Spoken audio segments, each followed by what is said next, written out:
Meu pastor, o que é ideologia de gênero? Pastor, qual a relação da ideologia de gênero com a orientação sexual? Qual a melhor forma de tratar sobre esse assunto, ideologia de gênero com as crianças? E a Bíblia, de um modo geral, ela é bem taxativa quanto à prática da homossexualidade. E nós, como igreja, não podemos nos calar, nós temos sim que defender, mas também precisamos melhorar o nosso discurso nesse sentido, para não sermos taxados como homofóbicos nem preconceituosos. Graça e paz no Senhor Jesus Cristo, sejam todos bem-vindos a mais uma edição do programa De Cristão para Cristão. E hoje com o tema polêmico, controverso, todavia necessário e eu diria mais, urgente, ideologia de gênero. Precisamos falar sobre isso. Precisamos falar sobre isso não só de forma alienada, precisamos falar sobre isso de forma coerente, de forma idônea e, na posição de cristãos, de forma bíblica. Quais as implicações da propagação da ideologia de gênero na cultura, na rede educacional, nas escolas? Como abordar sobre ideologia de gênero com as nossas crianças é um tema extremamente importante. O convidado para nos ajudar a pensar sobre esse assunto é alguém não menos especial. Ele é pastor, teólogo, escritor, inclusive escreveu um livro sobre ideologia de gênero, editado pela Casa Publicadora das Assembleias de Deus, é coordenador geral dos adolescentes das Assembleias de Deus de Brasília, é uma potência potencializada, pastor Robson Carvalho. Seja bem-vindo, pastor, ao programa De Cristão para Cristão. Pastor Dantas Júnior, a paz do Senhor Jesus, eu quero externar aqui minha gratidão a Deus pela oportunidade de poder cooperar convosco através desse trabalho. Eu quero agradecer o convite que nos foi feito, toda a deferência e honra que nos é destinada aqui. Confesso que para mim é um grande prazer. O Senhor tem nos chamado para estar ladeando aqui com outros guerreiros essa batalha que é a defesa pela família tradicional cristã. Sabemos que estamos num grande embate e, pela misericórdia de Deus, nós somos alistados nesse exército. Eu quero falar para mim que é uma grata satisfação poder cooperar convosco. Creio que Deus nos trará grande elucidação e esclarecimento para muitos aqui acerca do tema e do assunto que nós vamos estar abordando através desse debate. Meu pastor, o que é ideologia de gênero? Rapaz, esse termo é bom nós esclarecermos, porque, para ser sincero, o termo ideologia surgiu exatamente da igreja. Os defensores do que nós chamamos dessa ideologia, eles adotam o termo teoria do gênero. E o que é essa teoria que nós classificamos como uma ideologia? Na verdade, de forma sucinta e mais clara, seria você dizer que o homem ou a mulher, né, nascem com um gênero neutro, eles não nascem com seu sexo biológico definido. E, segundo os adeptos dessa ideologia, e eu quero aqui deixar claro por que nós chamamos de ideologia e não de teoria, porque o termo ideologia ele é baseado exatamente num construto social, ou seja, são um conjunto de ideias e não é ciência. Então, mesmo a teoria que eles dizem teoria de gênero e o que nós classificamos como ideologia de gênero, não há nenhuma fundamentação científica.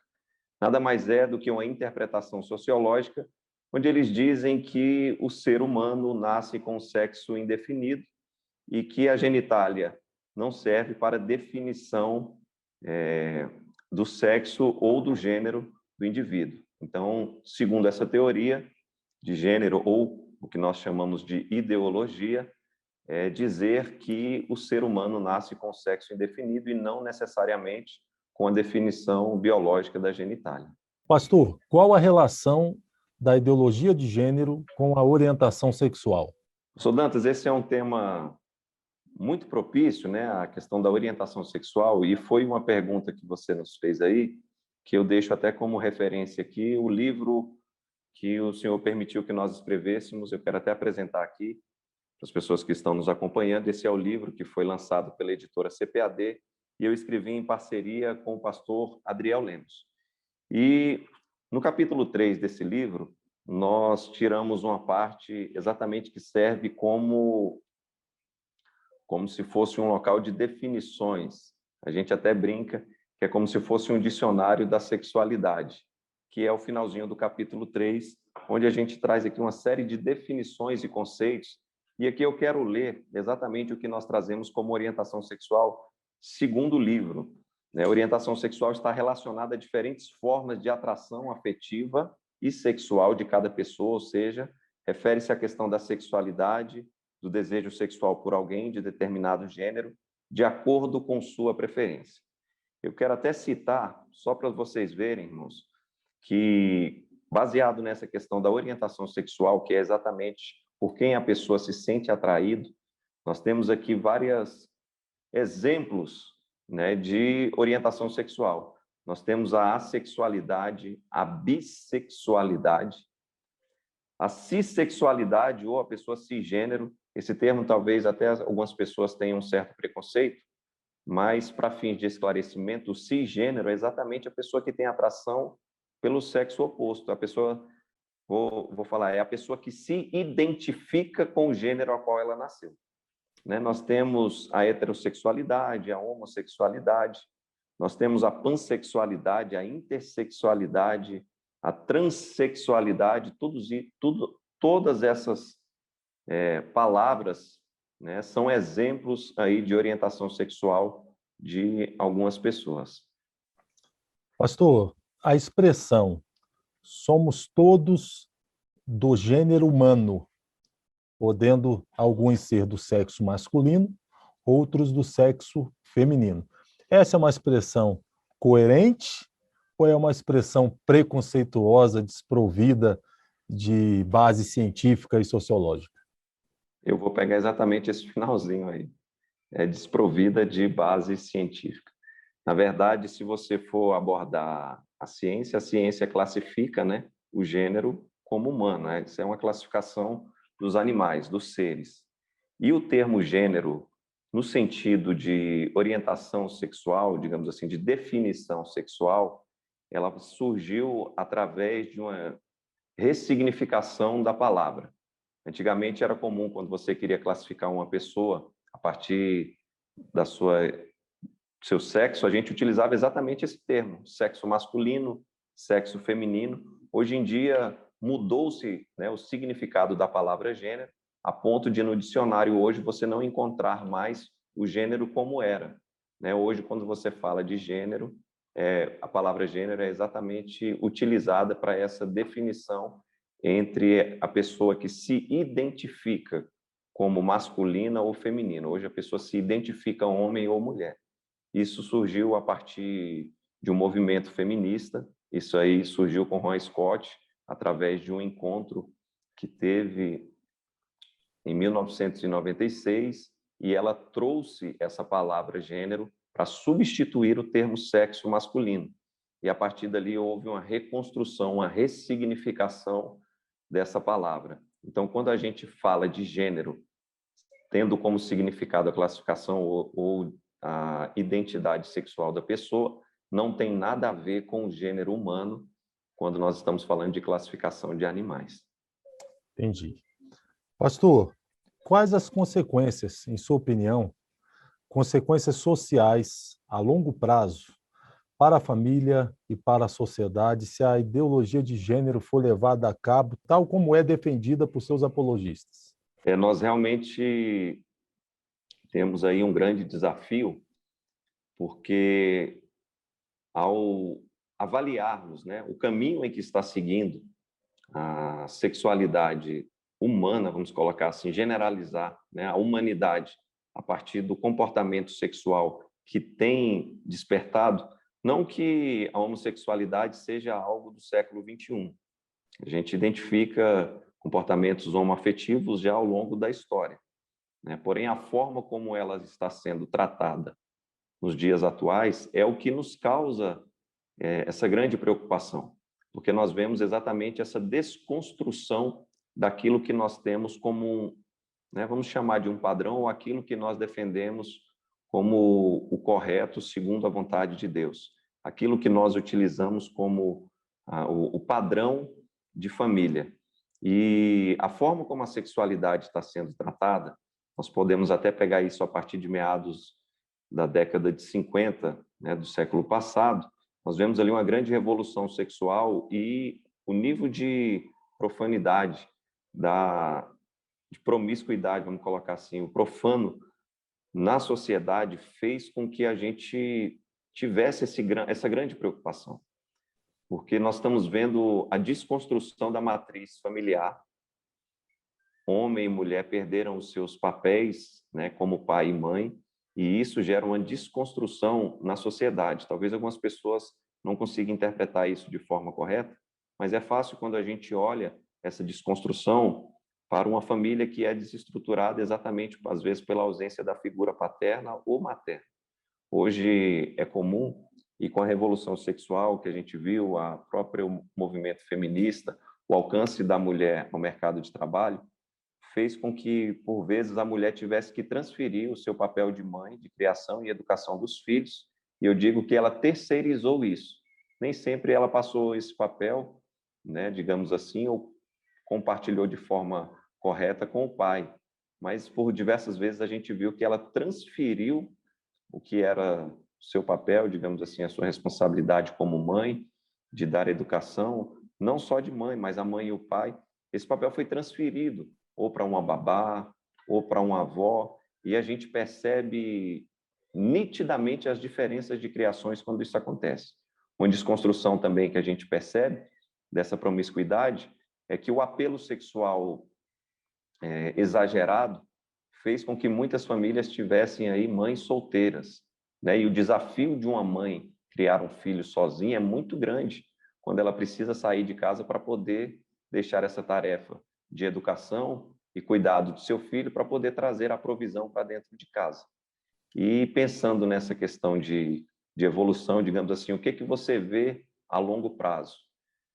Infelizmente, a minha perspectiva não é nada boa nesse sentido, a ponto de a gente ver que essa questão de orientação sexual e a banalização do sexo, como está sendo difundida, disseminada e pregada pelos ideólogos de gênero, eu vejo tristemente, né, uma desconstrução familiar. Nós sabemos que a família, como célula máter da sociedade, não tem como a gente ter uma família desestruturada e isso não gerar um reflexo na sociedade a qual nós estamos inseridos. Então, infelizmente, eu não vejo isso de forma... não faço um prospecto muito bom. Porém, eu vejo que isso é cumprimento da Bíblia Sagrada, nós estamos vivendo os últimos dias, e isso serve mais ainda de alerta para que a igreja seja uma igreja ativa, né? Uma igreja que tenha um papel de relevância na sociedade, exatamente no resgate desses valores e principalmente daquilo que nós cremos como regra de fé, que é a palavra de Deus, que nos ensina, né, o verdadeiro papel da família dentro da sociedade e o verdadeiro papel de pai, mãe e filho dentro de um lar. O senhor enxerga os movimentos defensores da ideologia de gênero como um movimento social preocupado que procura defender os direitos dos homossexuais, ou o senhor enxerga tais movimentos mais como uma tentativa de forma coercitiva de impor uma revolução sexual na sociedade, de forma que a desconstruir, conforme o senhor falou, aquilo que nós temos como pilar, que seria, por exemplo, os modelos judaico-cristãos que nós já trazemos ao longo da história na nossa sociedade. Exatamente. O que a gente tem percebido é essa desconstrução. No livro também, capítulo de número 2, a gente fala um pouco sobre origem, sobre a história do surgimento dessa ideologia, a sua gênese, de como ela surgiu, como evoluiu. E, na verdade, a ideologia de gênero é altamente pautada no movimento feminista. E o movimento feminista ele começou de forma saudável, podemos assim dizer, porque estava indo em busca de direitos, né, básicos das mulheres, e isso aí eu também defendo. A mulher tem que sim ser valorizada e ter o seu espaço na sociedade, ter a sua representatividade. Isso eu sou totalmente de acordo. Porém, a gente viu uma, digamos assim, uma certa evolução desse movimento feminista se perdendo no seu propósito, né? O que inicialmente buscava valores, buscava participação, buscava aceitação, né? Em determinado momento, com a segunda e terceira onda desse movimento feminista, passou a não mais buscar isso, mas serem ativistas homossexuais, né? Na verdade, o movimento LGBT encontrou apoio nesse movimento feminista, engrossou, digamos ali, o caldo, e eles deturparam os seus objetivos iniciais. E hoje a gente vê não só um movimento feminista, mas a gente vê um movimento femista, que é uma palavra que existe, mas não muito conhecida, que seria o que nós chamamos de machista, né? É bom quando a gente vê uma pessoa que defende os direitos sociais, tanto do homem quanto da mulher, mas o machismo excessivo, ele quer impor à mulher, quer sobrepor, digamos assim, a mulher. O machismo, na verdade, é um preconceito. Como o feminismo também é um preconceito quanto à figura do homem. E a gente percebe que, em determinado momento, eles deturparam os valores. Eu sou de acordo e sou totalmente contrário, né? Eu sou de acordo aos direitos de qualquer ser humano, né? Independente da sua orientação sexual, independente da sua identidade de gênero. É um ser humano, tem os seus direitos, precisam ser preservados, mas eu sou contra exatamente esse ativismo qual eles estão pregando, porque eles desvirtuaram os seus objetivos ao querer apenas buscar direitos, e agora eles estão, posso assim dizer, né, querendo impor à sociedade a sua cultura. Então nós vemos que hoje a sociedade, a cultura hoje da sociedade, eu vou falar aqui, né, do nosso país de um modo geral. O Brasil, ele é um país altamente sexualizado, a sociedade, né, um apelo sexual muito forte, e hoje, infelizmente, a gente percebe que as mídias, as redes sociais estão todas, né, digamos assim, invadidas, posso até assim dizer, por esse meio, Impregnadas. isso, então está impregnado isso na sociedade.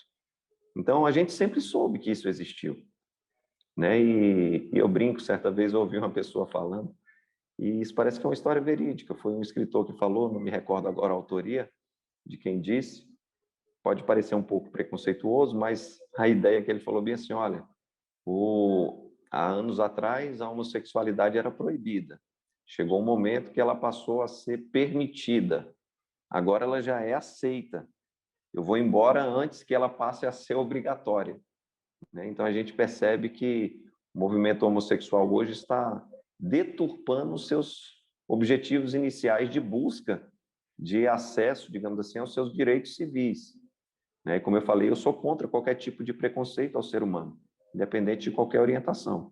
É lógico que eu tenho os meus princípios, eu tenho a minha fé, né? E eu não vou abrir mão disso em detrimento, né, de discurso. Eu sou a favor da liberdade de expressão e sou contra essa mordaça que está sendo imposta a nós, onde a gente viu na semana passada, né, ser noticiado nos sites, né, circulou muito aí nas redes sociais, principalmente no WhatsApp. Nós vemos, salvo engano, foi no Canadá ou nos Estados Unidos, um pastor que foi preso porque estava pregando e dizendo que era contrário, ele não concordava que, né, as pessoas nasciam com gênero neutro, né? Então, ao impor ali, não impor, né, na verdade, ao expressar a sua opinião, ele foi taxado e foi preso por causa disso, por expressar aquilo que ele acredita. Então, nós estamos sofrendo muito com isso e nós, como igreja, não podemos nos calar. Nós temos sim que defender, mas também precisamos melhorar o nosso discurso nesse sentido, para não sermos taxados como homofóbicos nem preconceituosos. O senhor acha que existe uma forma de nós refutarmos os postulados dos defensores da ideologia de gênero, mas fazermos isso de forma que não soe agressiva? É possível fazermos isso? Sim, acredito que o grande problema está, como eu falei, hoje nós nos sentimos agredidos pela forma como eles querem nos impor. E eu acredito que, por vezes, eles se sentem também violados, vamos assim dizer, né? Se sentem discriminados da forma como o evangelho é pregado ou o evangelho chega até eles. Nosso evangelho é baseado no amor. E eu acredito que a forma como a igreja tem que chegar é com argumentos. Esse tema é um tema extremamente polêmico, como você falou no início, é um tema que depende muito de conhecimento, porque tem muita gente que não sabe discutir ou debater o assunto e se prende apenas a jargões, né? E utiliza termos pejorativos para poder tratar os homossexuais, os chamando de bicha, de gays, e eles se sentem, né, realmente discriminados até mesmo pela utilização desses termos. Por nós estarmos na era, né, digamos assim, da informação, a informação está tão acessível a todos, a gente precisa ter uma preocupação com aquilo que a gente está consumindo de informação, mas precisamos também estar, né, dotados de conhecimento para, quando formos chamados a esse tipo de debate, sabermos refutar. E a melhor forma de refutar, eu digo, no livro aqui a gente traz 2 capítulos específicos sobre isso, que é o que a ciência diz sobre a ideologia de gênero e o que a Bíblia diz sobre a ideologia de gênero. Então, quando a gente for refutar a respeito, a gente não pode utilizar termos, né, do dia a dia, digamos, jargões populares. Nós precisamos tratar essas pessoas com dignidade, porque muitas delas, às vezes, elas reconhecem que o que elas fazem é contrário à vontade de Deus. Mas a forma como elas são tratadas, às vezes, tem as afastado de ir à igreja em busca de um novo recomeço. E a forma como nós temos que abordar o assunto é mostrando conhecimento. E a primeira forma seria, né, debater de forma científica. Primeira coisa, não há nenhuma evidência científica que a pessoa nasce com gene neutro, tampouco com gene gay. A pessoa fala bem assim, fulano nasceu gay, fulano nasceu homossexual. É mentira. Não há nenhum tipo de comprovação científica a esse respeito. Na verdade, as pessoas fazem observações e aí, a partir daquilo que elas veem, elas impõem a determinadas pessoas aquela prática. Vou dar um exemplo, para que fique mais claro o entendimento. Se você pegar uma criança que ela nasceu em um lar onde não existia a figura paterna, vamos pegar uma mãe solteira que teve o seu filho, optou por ter seu filho, né, e registrar ele, não tem pai, às vezes não optou, mas foi imposta a isso, e ela cria aquele filho sem a ausência, né, com a ausência da figura paterna. Cria somente ela, talvez a criança é criada pela avó, e essa criança, dentro de casa, ela não tem um referencial masculino. Ela passa a ter como referência apenas o comportamento da mãe, da avó, das tias. E mesmo que ela seja um menino, né, essa criança, pelo referencial dela, por observação, ela vai começar a ter alguns trejeitos. E aí, quando ela começa a crescer, alguém olha para ela e começa a falar que ela é efeminada. E começa a impor a ela que ela tem, né, digamos ali, trejeitos de uma pessoa homossexual e impõe a ela que ela é a orientação sexual daquela pessoa, daquele menino, é, né, orientação sexual homoafetiva, digamos assim. E não necessariamente.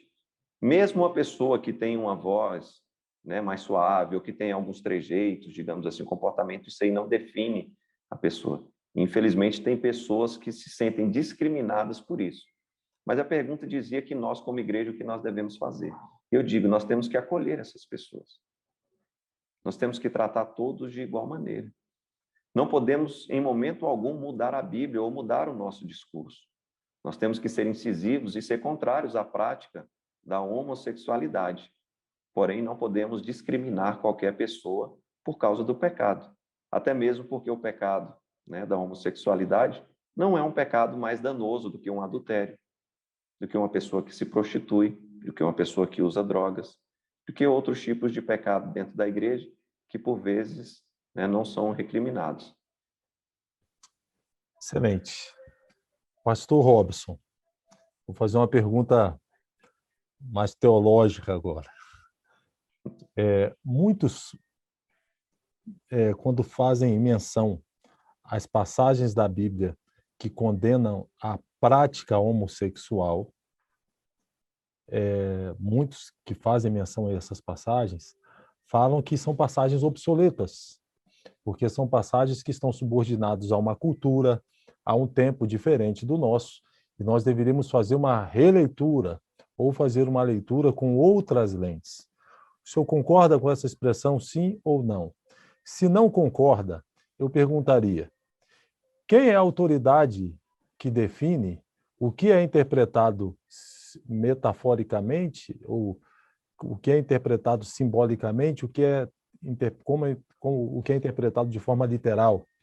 E outra coisa, como fazer uma exegese dos textos bíblicos de forma a extrair deles princípios que sejam universais e atemporais?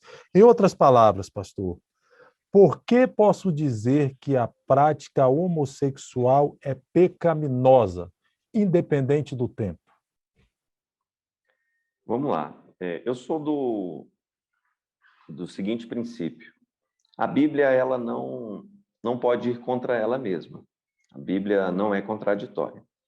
Embora algumas pessoas já tenham identificado alguns textos que possam tentar trazer nele contradições ou antagonismos, a gente precisa pegar a Bíblia e interpretar ela como um todo. E a Bíblia, de um modo geral, ela é bem taxativa quanto à prática da homossexualidade. Tanto no Antigo Testamento, né, nós vemos passagens específicas de Levítico, onde há esse tipo de condenação. Permita-me até utilizar da Bíblia aqui para poder citar essas passagens. Eu vou pegar um texto que está, até eu estava fazendo um estudo, vou pegar o texto que está aberto aqui para poder mostrar, né, como a Bíblia é taxativa quanto a essa questão específica do pecado da homossexualidade. Levítico 18, 22 diz: com o homem não te deitarás como se fosse mulher. Abominação é. Levítico 20, 13 diz: quando também um homem se deitar com outro homem, como com uma mulher, ambos fizeram abominação. Certamente morrerão. Seu sangue será sobre eles. São passagens do Antigo Testamento. Talvez alguém vai falar para mim assim: ah, mas se era na época da lei. Nós não estamos mais na época da lei, nós estamos na época da graça. Né? E aí talvez surja, né, o senhor falou, a interpretação agora é diferente. Né? Nós não estamos mais nessa época da lei. Então vamos para o Novo Testamento. Romanos, capítulo 1, talvez o texto mais conhecido e evidente referente à prática da homossexualidade no Novo Testamento. Diz assim: por isso Deus os abandonou às paixões infames, porque até as mulheres mudaram o uso natural, no contrário à natureza, e semelhantemente também os homens, deixando o uso natural da mulher, se inflamaram em sua sensualidade, uns para com os outros, homem com homens, cometendo torpeza e recebendo em si mesmos a recompensa que convinha ao seu erro. Percebam, nós estamos agora citando o Novo Testamento, Paulo falando. Eu vou mais além.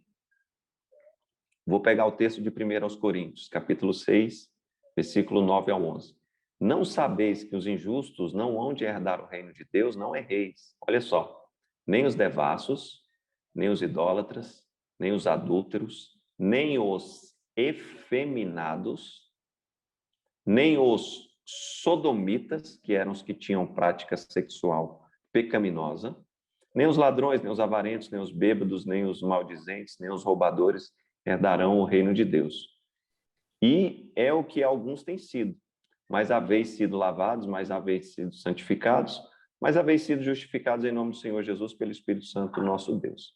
Perceba que a prática da homossexualidade, ela é aqui comparada, né?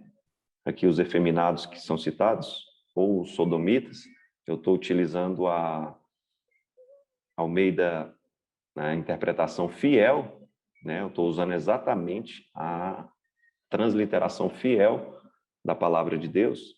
Perceba que aqui o pecado da homossexualidade ele é comparado exatamente com os demais, com o pecado da idolatria, com o pecado do adultério. E não tem como a gente pegar textos isolados e querer dar a ele uma interpretação que nos favoreça.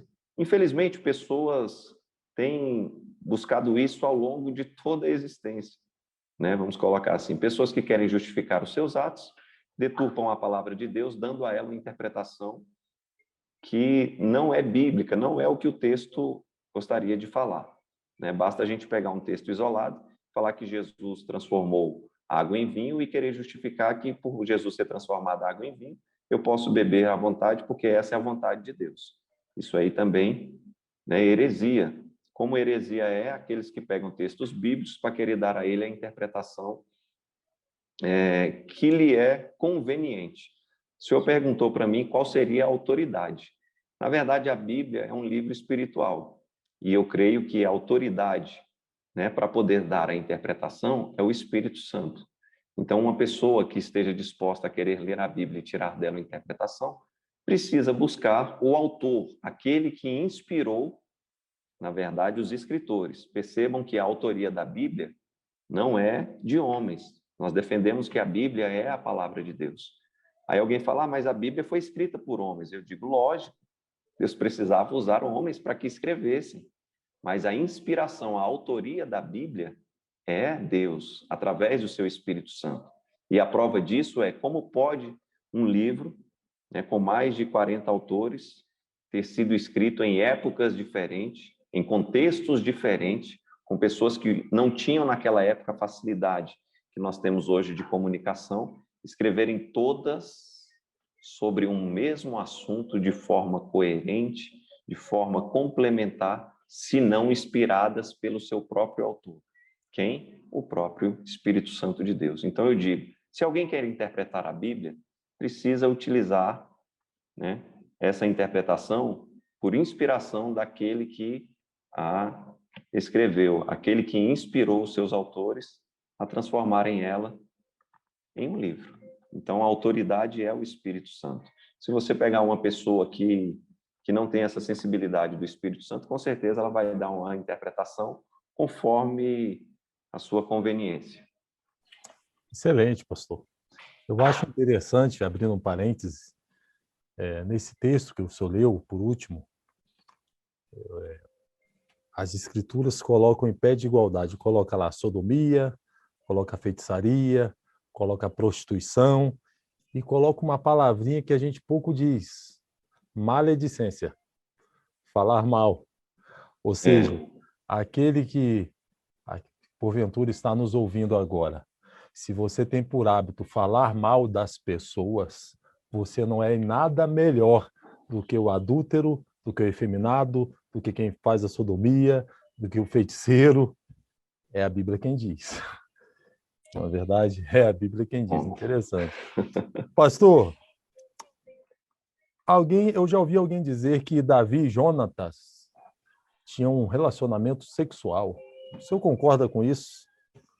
O que você acha? Como nós acabamos de comentar, né? Pessoas vão pegar textos bíblicos e vão dar a ele a interpretação que lhe convém.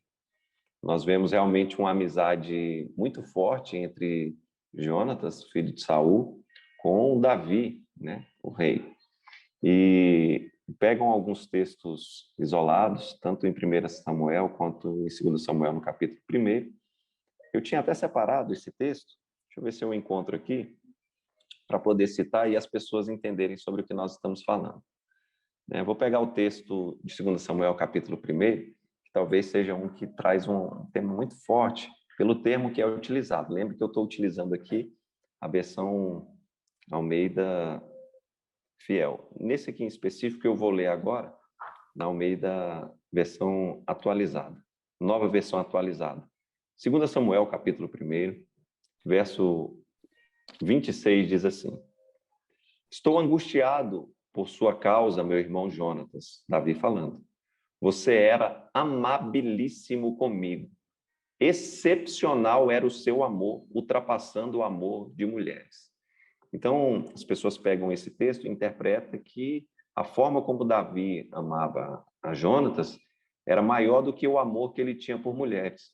Mas isso não, em momento algum, né, traz aqui amparo ou oportunidade da gente dar essa interpretação falando que esse amor que ele tinha por ele era um amor homossexual, né? Vejam que esse termo, inclusive, a palavra amor aqui é um amor fraterno, não faz menção aqui a um tipo de amor erótico. Eu vou pegar ainda o texto de 1 Samuel, no capítulo 18, que também faz esse tipo de... É um outro texto, né? Onde as pessoas têm utilizado para poder referendar, digamos assim, dar a interpretação, dizendo que Davi estava ligado a Jonatas. Diz assim: depois de Davi ter falado com Saul, a alma de Jonatas se ligou com a de Davi numa profunda amizade. E Jonatas o amou como a sua própria alma. Algumas pessoas querem dar a interpretação desse termo ligou como de um ato sexual, o que não é correto, não é uma interpretação correta. E vejam que esse amor aqui é fraterno. O próprio Senhor Deus falou bem assim: olha, você vai amar o seu próximo como você ama a você mesmo. E aqui nada mais é do que a própria expressão do amor fraterno a qual Deus deixou para com o homem. Isso aqui é a referência, é de nós amarmos o nosso próximo como nós amamos a nós mesmos. Não há aqui, então, nenhuma possibilidade, digamos assim, de interpretação para dizer que havia aqui um relacionamento homoafetivo entre Jonatas e Davi. Pelo contrário, os dois eram muito amigos, essa amizade era tão extrema, a ponto de Davi considerá-la, ela como o próprio proverbista, né? Vamos pegar Salomão, quando diz bem assim, que há amigos mais chegados do que irmão. É o mesmo termo aqui que é utilizado. Excelente. Pastor, em sua opinião, qual a melhor forma da igreja se engajar, principalmente na área da educação, com o propósito de equipar seus membros a lidar com esse assunto? Seria correto, por exemplo, nós termos escolas como um contraponto? Muito mais do que a gente está na escola, a gente precisa ter famílias que sirvam de exemplo para a sociedade. Nós precisamos ter a nossa base familiar, enquanto igreja, como um referencial para a sociedade, né? Então, uma criança, quando ela vai para a escola, ela tem que falar que a sua família é diferente, que ela tem prazer na sua família. Felizmente, tem muitas crianças que às vezes vão para a escola e, devido aos problemas familiares que ela encontra dentro de casa, mesmo em uma família cristã, faz com que ela deseje, às vezes, né, conviver em uma outra família não cristã, né? Então, nós temos que trabalhar não só a parte de educação, mas também solidificar a nossa família. Nós precisamos, como igreja, desenvolver mais trabalhos de valorização e também de fortalecimento da família, para que as crianças e os adolescentes sirvam de referencial para a sociedade, para os outros amigos, e mostrem o valor de se ter uma família que preserva e que se baseia pelos princípios bíblicos e cristãos. Pastor, qual a melhor forma de tratar sobre esse assunto, ideologia de gênero, com as crianças? Eu vou falar aqui em Brasília, a gente tem, você falou, eu coordeno o trabalho de adolescentes, da UNADEP. E eu digo que as duas principais vítimas da ideologia de gênero são as crianças e os adolescentes. E aqui a gente tem um trabalho de crianças muito bom. E eu digo que você tem que transmitir para as crianças o ensinamento bíblico como ele é, né? E também recheado de conhecimento científico. Hoje as nossas crianças são, digamos assim, muito precoces. Tem alguns assuntos que as pessoas não querem tratar com crianças, principalmente às vezes dentro da igreja, por achar que é um tabu, que esse é um tema que não pode ser abordado, mas eu digo que a sexualidade já pode sim ser tratada com criança. Certa vez eu participei de uma palestra do escritor americano Joshua McDowell. Ele tem um livro que foi editado aqui pela CPAD, que diz A Verdade Nua e Crua. E fala muito, ele aborda muito o termo da sexualidade. Fala muito sobre as questões sexuais. E nessa palestra, ele falando para nós, perguntou qual era a idade que, né, ali o auditório achava pertinente você começar a falar sobre sexualidade com a criança. Pasmem, a maioria do auditório levantou as mãos quando ele fazia a pergunta, classificando por idade, a maioria achou que a idade ideal seria a partir dos 11 ou 12 anos, que a gente entende que adolescente está entrando para a adolescência, talvez precise abordar sobre esse assunto. Ele falou, olha, a idade ideal lá em casa começou com 5 ou 6 anos. Porque eu digo uma coisa, se nós não ensinarmos em casa e também, né, na igreja, através da escola bíblica, as crianças vão aprender na rua, vão aprender através da mídia, através do celular, através da escola, e vão aprender de forma equivocada. Então, a melhor forma de nós trazermos isso às nossas crianças é utilizando os recursos que a gente tem dentro da igreja mesmo. É o departamento infantil se engajar em levar esse tipo de conhecimento, sim, sobre a sexualidade segundo a palavra de Deus. Homem nasce homem, mulher nasce mulher. É essa a criação. É essa, não a ideologia de gênero, mas a teoria de Gênesis. Excelente.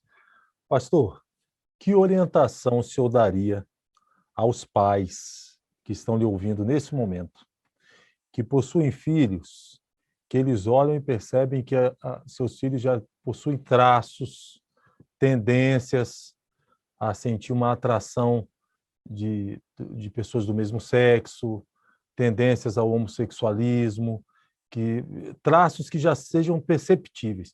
Que orientação o senhor daria para esses pais? Primeiro lugar, né?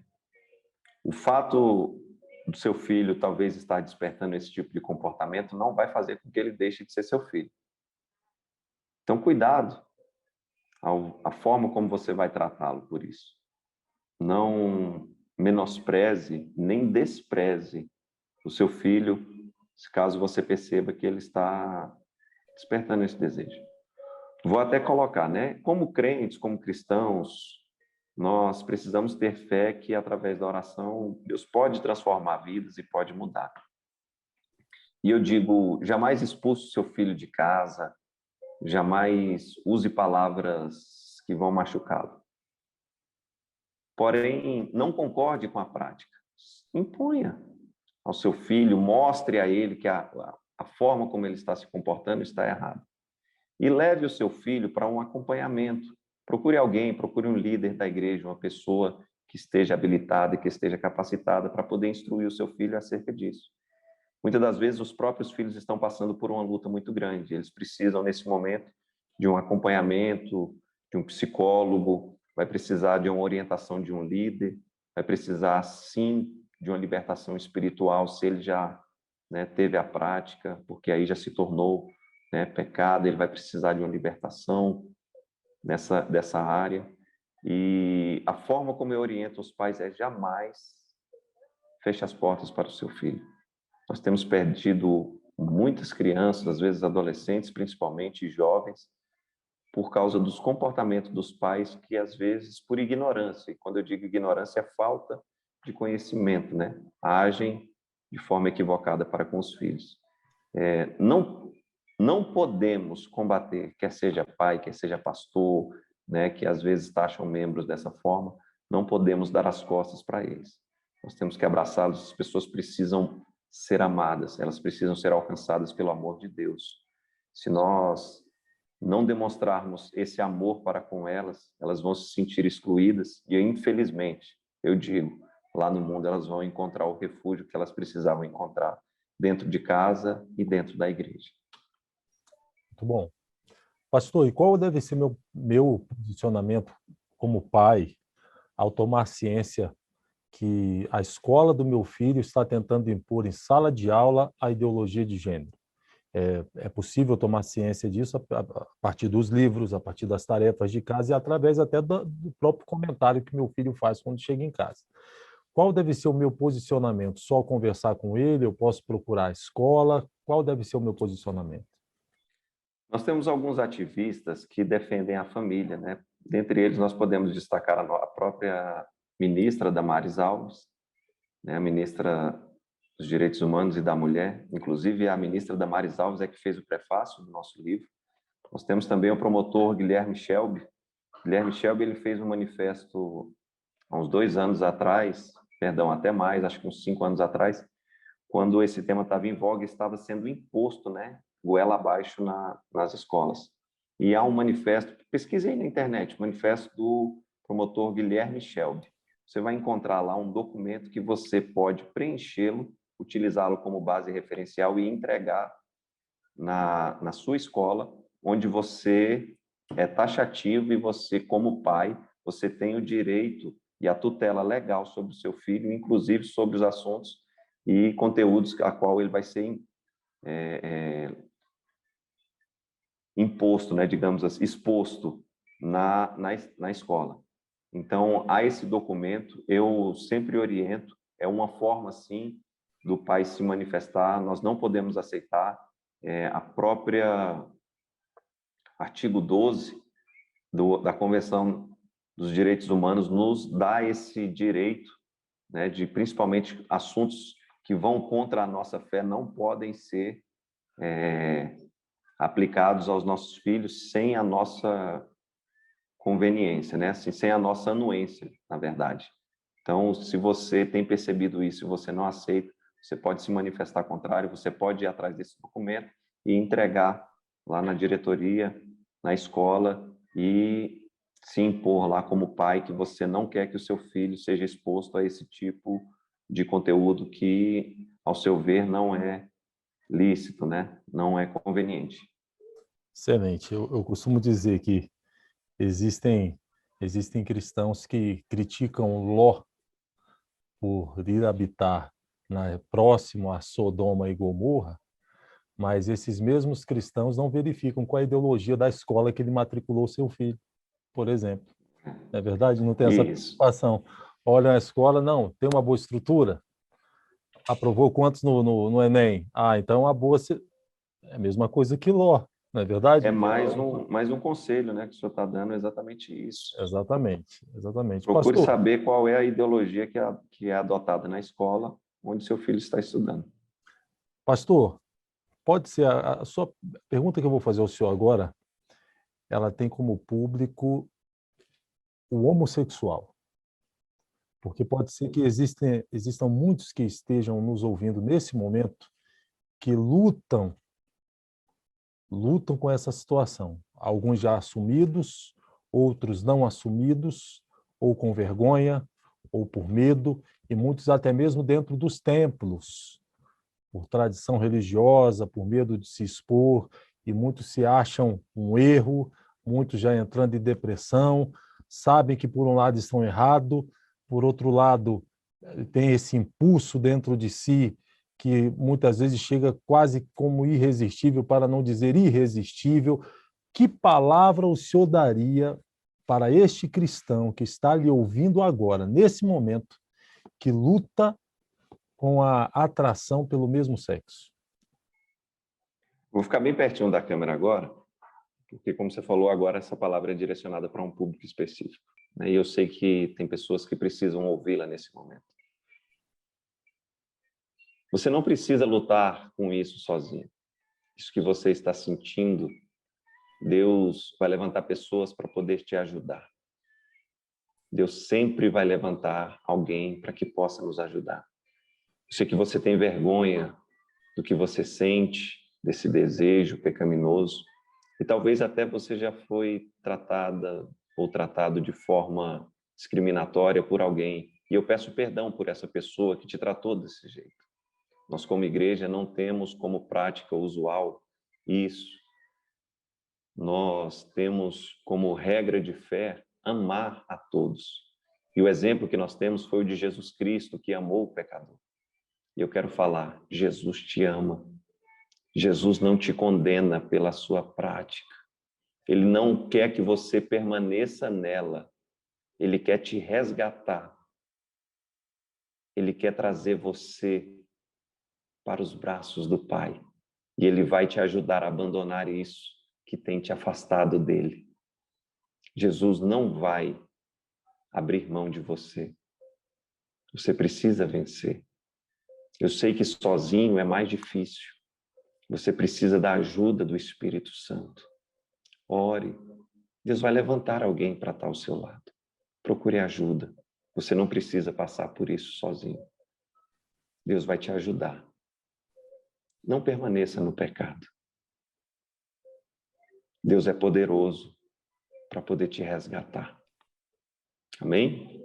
Excelente, pastor. Pastor, tem uma pergunta que nós fazemos a todos os convidados que por aqui passam, ou todos que aqui entrevistamos.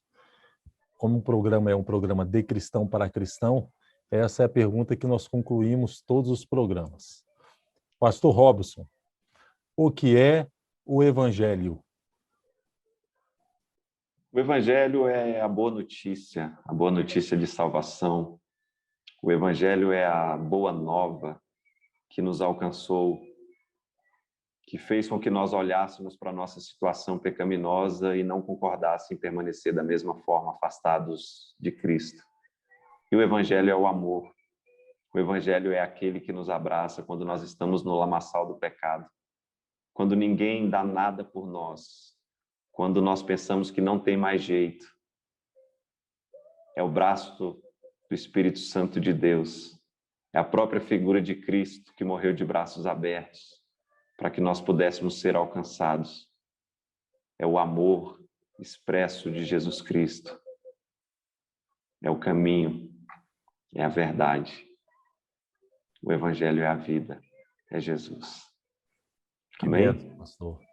Meu pastor, muito obrigado pela oportunidade, por esse presente, pelo fato do senhor ter disponibilizado seu tempo e com todo o carinho ter nos presenteado com tamanho conhecimento, ter nos dado a oportunidade de conhecer aí seu livro. Vou inclusive lhe dar a oportunidade agora de só mais uma vez fazer menção a ele, ok? Amém. Ideologia de Gênero. O senhor vai ter a oportunidade de falar sobre o livro, de falar quantos exemplares o senhor vai mandar para mim de presente. O senhor tem a oportunidade agora de falar assim.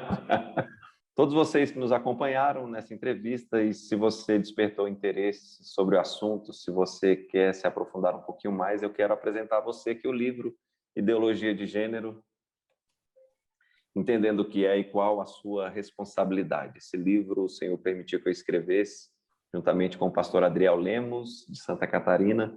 Tenho certeza que esse livro vai ajudar muito você a buscar esclarecimento e ajuda acerca desse tema tão complexo. Que o amor de Deus, a graça de nosso Senhor e Salvador Jesus Cristo, a comunhão e as consolações do Espírito Santo seja com todos vocês, não só hoje, mas para sempre. Um beijo no coração e até o próximo programa, se assim Deus permitir. Deus abençoe.